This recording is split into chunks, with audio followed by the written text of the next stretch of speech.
Hey guys, Dr. Will here. I'm here with one of our lovely patients. We're just going to show you what a typical adjustment looks like. So Marat comes in pretty regularly every week to get adjusted, to do some therapy. So we're just going to show you kind of my process of adjustments. So you can check out the spine here. Go ahead and sit up straight for me. So I'll go up and down the spine a couple times, kind of check for the areas. I know I've been working with Marat for a while, so I know at this point sort of what his usual trouble spots are, but we'll see if anything new's popped up because he's been traveling a little bit. We always have the neck.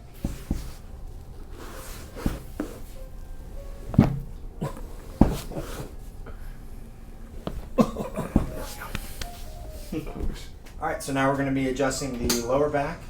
Okay. We're going to set Marat up on his side here. Get a nice good grip. There we go. Go ahead and switch sides for me. I'm going to have you scoot towards this end of the table.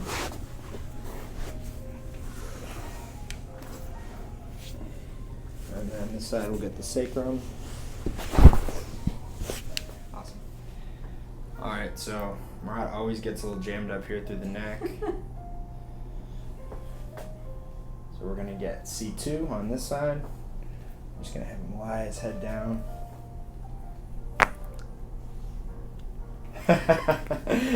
Yo, that was wild. And then we'll do occiput on this side. So I'm going to have you drop your head down into my hand. Beautiful. How was it?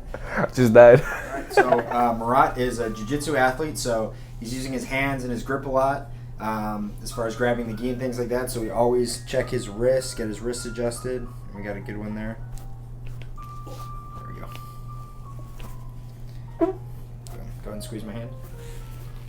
Good, nice and strong. Now we'll check the other wrist.